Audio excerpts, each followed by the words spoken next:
الخطأ والموت هما جوج الحوايج كيبينوا الحقيقة الإنسان. شنو الحقيقة الإنسان؟ هي أنه كائن كيخضع لثنائية القيم. بين القاتل وبين البطل الفرق هو غير النية فقط.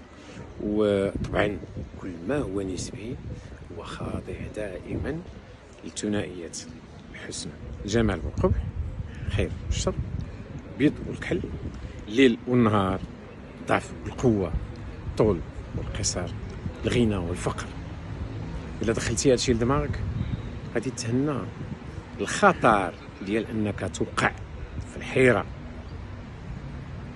في ضياع اليقين، في التردد، في انعدام النوم، غادي يزول لسبب بسيط، هو أنك غادي تكون كتآمن وكتعترف لراسك والآخرين بأنه الخطأ طبيعة إنسانية والموت قدر محتوم الجميع. هذا ما كيمنعش أن اليوم وغدا في كل دقيقة في كل ثانية نعيش ونتصنت على راسي، ولكن نحترم الآخر، نستمتع بالكون. شوف، سمعها الطبيعة، سمعها الطيور اللي خلق الله كيفاش. شوف كتسمعوا هذه الموسيقى رائع جدا. عيش يومك كأنك تعيش أبدا، واعمل لآخرتك كأنك تموت غدا.